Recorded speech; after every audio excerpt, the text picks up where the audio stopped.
रायगड महाराष्ट्रासह देश विदेशातील ताज्या बातम्या पाहण्यासाठी मॅक्स इंडिया लाईव्ह चॅनलला सबस्क्राईब करा आणि बेल आयकॉन दाबायला विसरू नका. अशी चर्चा आहे विशेषतः महाविकास आघाडीतले जे काही घटक आहेत. कारण पवारसाहेब आणि एकनाथ शिंदे साहेब मागच्या वेळेला एका डायसवर होते, आता पुन्हा पंतप्रधान आणि पवारसाहेब एका डायसवर होते. त्यामुळे महाविकास आघाडीमधल्या काही लोकांना फार अस्वस्थता वाटू लागली आहे. अस्वस्थतेसाठी जे जन्माला आले त्यांना अस्वस्थता वाटेल, पण जीवनामध्ये ज्यांचं मन स्वस्थ आहे, स्वच्छ आहे, त्यांना अस्वस्थता वाटण्याचं काही कारण नाही. कालचा कार्यक्रम अखिल भारतीय मराठी साहित्य संमेलन दिल्लीला जे अनेक वर्षाच्या नंतर होत आहे, तो कार्यक्रम आदरणीय पवारसाहेब साहित्य संमेलनाचे यावेळेचे स्वागताध्यक्ष आणि सर्वांचीच इच्छा होती. ज्यावेळेला दिल्लीमध्ये यापूर्वी झालं होतं त्यावेळेचे पंतप्रधान आले होते. यावेळेला आपल्या देशाचे पंतप्रधान नरेंद्र मोदी साहेब त्या कार्यक्रमाला उपस्थित राहिले आणि मोदी साहेबांचे आणि पवारसाहेबांचे संबंध काय आत्ता नाहीत, ते गेले अनेक वर्षाचे आहेत. या उलट नरेंद्र मोदी साहेब देशाचे पंतप्रधान झाल्यावर आदरणीय पवारसाहेबांनी त्यांना बारामतीला पण निमंत्रित केलं होतं. वसंतदादा शुगर इन्स्टिट्यूटच्या कार्यक्रमालासुद्धा मोदी साहेबांना बोलवलं होतं. त्यावेळेलासुद्धा मोदी साहेबांनी पवारसाहेबांच्याबद्दलची भावना व्यक्त केली होती. त्यांचं बोट धरून हाताला आलो असं मोदी साहेब म्हटले होते. त्याच्याबद्दलसुद्धा वेगवेगळ्या राजकीय प्रतिक्रिया नंतरच्या कालावधीमध्ये जरूर आल्या, पण काल सर्व काय बघून आम्ही सुखावलो आहोत. काल सातत्यानं आपल्या पक्षातले 2 मंत्री जे आहेत त्यांच्या राजीनाम्याची मागणी होते. धनंजय मुंडे यांची चौकशी सुरू आहे, चौकशी झाल्यावर निर्णय होईल असं म्हटलं जात आहे. पण माणिकराव कोकाटे यांच्या बाबतीत तर निर्णय आलेला आहे. आता राजीनामा कधी अशी विचारणा आहे विरोधकांकडनं. विरोधकांना विचारणा करण्याचा लोकशाहीमध्ये जरूर त्या ठिकाणी हक्क आहे. आम्ही माहिती घेतली की 95 सालापासूनची जुन्या असलेल्या खटल्यामध्ये परवाच्या दिवशी न्यायाधीशांच्याकडनं निर्णय जाहीर झाला आणि त्यांना 2 वर्षांची शिक्षा सुनावण्यात आली. आता न्याय प्रक्रियेमध्ये सुद्धा एक व्यवस्था आहे की JMFCच्या स्तरावरती एखादा निकाल आला तर सेशन कोर्टामध्ये अपील होतं, सेशन कोर्टामध्ये आला तर हायकोर्टात होतं आणि सर्वोच्च न्यायालयामध्ये सुद्धा होतं. आमच्या माहितीप्रमाणे सोमवारी वरिष्ठ न्यायालयामध्ये माणिकराव कोकाटे त्या ठिकाणी दाद मिळतील. स्थगिती मिळाली तर आपोआपच विषय प्रश्न सुटेल.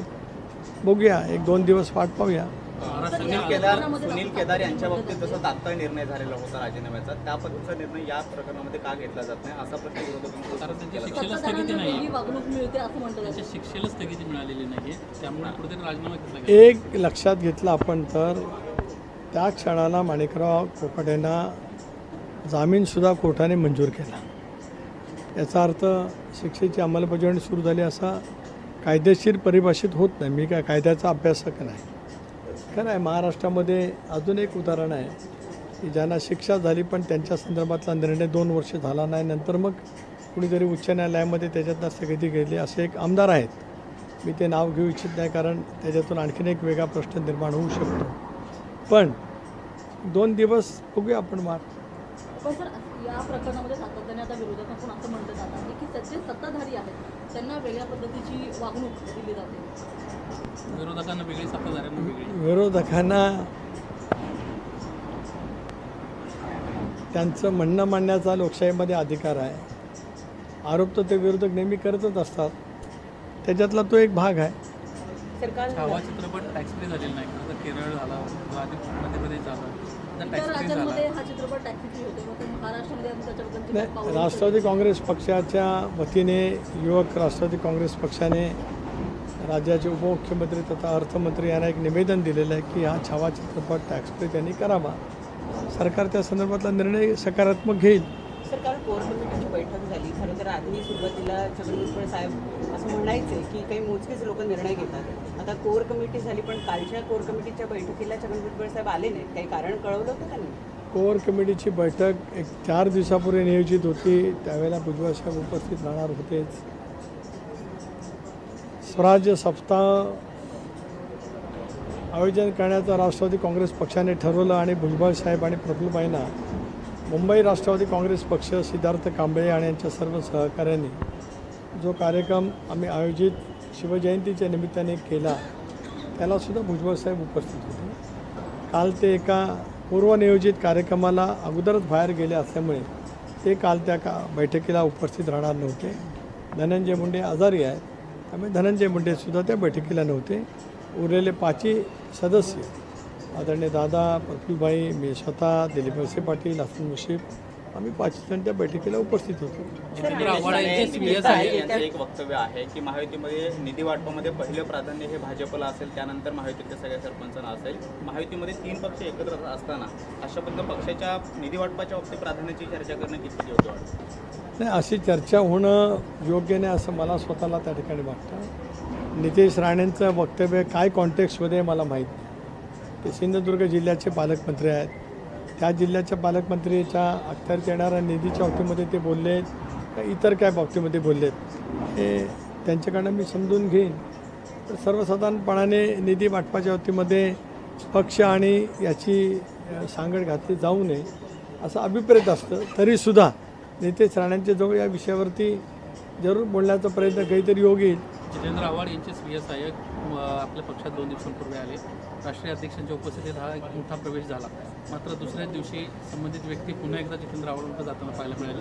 खरं तर अशा पद्धतीचे प्रवेश होताना पक्षीय पातळीवर आता काही नियम असायला पाहिजेत का? कारण अनेक जुनी जी ते मंडळी का आले, ते का गेले आणि त्यांनी का ते काय केलं याची माहिती मी नक्की घेण्याचा प्रयत्न करीन.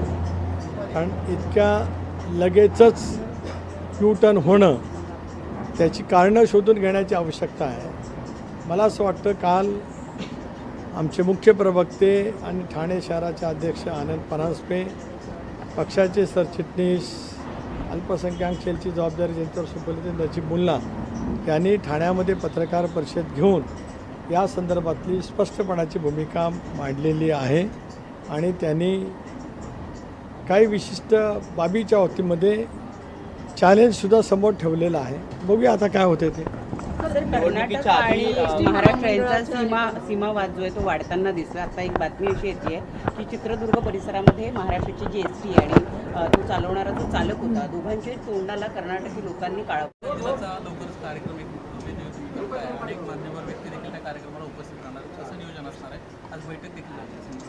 आज या संदर्भामध्ये कार्यक्रमाची रूपरेषा ठरवण्यासाठी बैठक त्या ठिकाणी मी घेतली. 26 तारखेला महाशिवरात्रीचा दिवस आहे. 27 तारखेला मराठी भाषा गौरव दिन त्या ठिकाणी आहे. त्याच्या पूर्वसंध्येला आम्ही तो कार्यक्रम चेंबूरला आयोजित करतो आहोत. महाराष्ट्र प्रदेश राष्ट्रवादी काँग्रेस पक्षाच्या वतीने राष्ट्रीय अध्यक्ष अजितदादा, कार्याध्यक्ष प्रफुल्लभाई, छगन भुजबळ, दिलीप वळसे आणि इतर सर्व सहकारी त्या ठिकाणी उपस्थित राहणार आहेत.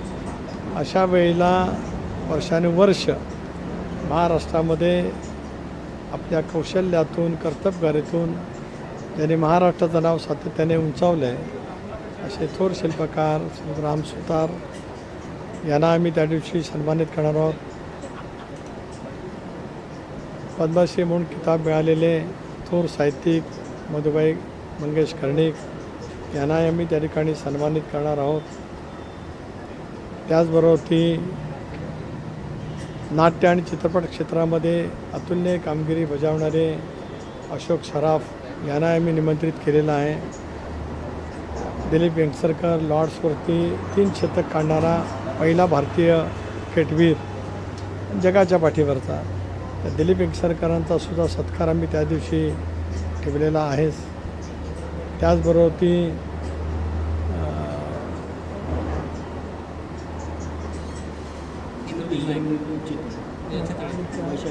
वैशाली सामंत ज्याने संगीत क्षेत्रामध्ये अतिशय चांगली कामगिरी केली, त्या वैशाली सामंत यांचाही सत्कार आहे. आणि इंद्रनील चितळे डेअरीचे प्रमुख युवा उद्योजक त्यांचाही सत्कार आम्ही त्या दिवशी ठेवलेला आहे. त्यांना त्या दिवशी आम्ही सन्मानित करणार आहोत. या सगळ्या मराठी मानबिंदू असलेल्या या मुंबईच्या शहरामध्ये आम्ही सर्वजण मराठी गौरव भाषा दिन राष्ट्रवादी काँग्रेस पक्षाच्या वतीने त्या ठिकाणी साजरा करणार आहोत. आणि अशोक हांडे ज्यांच्या वेगवेगळ्या कार्यक्रमाने संगीत क्षेत्रातील किंवा रसिकांना अतिशय उत्तम पद्धतीचा नेहमीच वेगवेगळे कार्यक्रम पाहायला मिळाले, त्या अशोक हांडेंचा मराठी बाणा हा सुद्धा कार्यक्रम त्या दिवशी आम्ही आयोजित केलेला आहे. सर, काल दिल्लीमध्ये साहित्य संमेलनाचं उद्घाटन झालं. त्या उद्घाटनाच्या स्टेजवर शरद पवार साहेब आणि त्याचबरोबर पंतप्रधान नरेंद्र मोदी यांची एक वेगळीच केमिस्ट्री बघायला चॅलेंजसुद्धा समोर ठेवलेलं आहे. बघूया आता काय होते ते. सर, कर्नाटक आणि महाराष्ट्र यांचा सीमावाद जो आहे तो वाढताना दिसला. आता एक बातमी अशी येते की चित्रदुर्ग परिसरामध्ये महाराष्ट्राची जी एसटी आणि तो चालवणारा जो चालक होता, दोघांच्या तोंडाला कर्नाटकी लोकांनी काळं फासलं. हे अत्यंत निंदनीय आहे. केवळ दुर्दैवी असं नाही तर निंदनीय आहे. कर्नाटकच्या सरकारने अशा या विकृत मनोवृत्तीच्या वरती तातडीने कारवाई केली पाहिजे. कारण मग लगत असलेल्या जिल्ह्यांच्या मध्ये त्याची स्वाभाविकपणाने प्रतिक्रिया उमटत असते. ती उमटू नये अशी आमच्या सर्वांची भावना आहेच. पण कर्नाटक सरकार अशा विकृत मनोवृत्तीवरती काय कारवाई करतं आहे त्याच्यावरती स्वाभाविक प्रतिक्रिया राहील. काही वेळापूर्वी नरेंद्र राणे तुमच्या भेटीसाठी आलेले होते. निवडणुकीच्या पूर्वी शरद पवार गटात गेलेले लोक पुन्हा तुमच्या पक्षामध्ये येण्याचा प्रयत्न करतायत का? आणि पक्षांतर्गत कशा पद्धतीचा लोकांच्या प्रतिक्रिया आहेत? काही विरोध होतो आहे का? हा विवेक प्रचंड असे अनेक सहकारी केवळ निवडणुकीपूर्वी गेलेलेच आहे असं नव्हे. तर आम्ही निर्णय घेत असतानासुद्धा जे नव्हते किंवा राष्ट्रवादी काँग्रेस पक्षामध्ये सुद्धा नव्हते, काही इतर राजकीय पक्षामध्ये होते, अशा अनेकांचा ओघ हा राष्ट्रवादी काँग्रेस पक्षाकडे लागलेला आहे. त्याच्यातील एक नरेंद्र राणे आहेत. हे कमी नाकारत नाही. स्वाभाविकपणाने काही क्रिया प्रतिक्रिया असतात, काही भावना असू शकतात. त्या सर्वांच्या मी एकत्रितपणाने समजून घेण्याचा प्रयत्न केला. त्यामध्ये नरेंद्र राणे आणि त्यांच्या सहकाऱ्यांनी वेगळी भूमिका घेतल्यावर जे पक्षाशी एकनिष्ठ राहिले त्यांच्या भावना समजून घेणं माझं कर्तव्य होतं. ते मी त्यांच्या भावना समजून घेतल्या, त्यांची समजुती घातली आणि सर्वांनी म्हणून एकत्रितपणाने काम करावं असं आता आम्ही सामुदायिकरित्या त्या ठिकाणी ठरवले. सुरेश धस आणि धनंजय मुंडे यांची भेट झाली. ते आता म्हणतात मी पक्षाच्या प्रवाहामध्ये सहभागी झालेला आहेच. त्यांचे फोटो सोशल मीडियात व्हायरल झाले. प्रवेशाची शरद पवारांसोबतच्या झाले ना. आता ते पक्षाच्या प्रवाहात आहेत म्हणतायत असं ते म्हणत आहेत. पक्षाची पण आज पक्षाच्या सोबत काम करायची मानसिकता त्यांच्या मनामध्ये निर्माण झाल्यामुळे त्यांनी राष्ट्रीय अध्यक्षांची भेट घेतली. काही दिवसाच्या कालावधीनंतर माझी भेट घेतली. मी आणि ते आम्ही सर्वजण गेले 20-25 वर्ष एकत्रित काम करत आलो. पण मधल्या कालावधीमध्ये त्यांनी घेतलेल्या भूमिकेच्यामुळे काही प्रश्नचिन्ह, काही भावना त्या अडचणीच्या काळामध्ये पक्षाच्या सोबत राहिले त्यांच्या मनामध्ये होत्या, त्या राष्ट्रीय होत्या आणि त्या योग्यही आहे.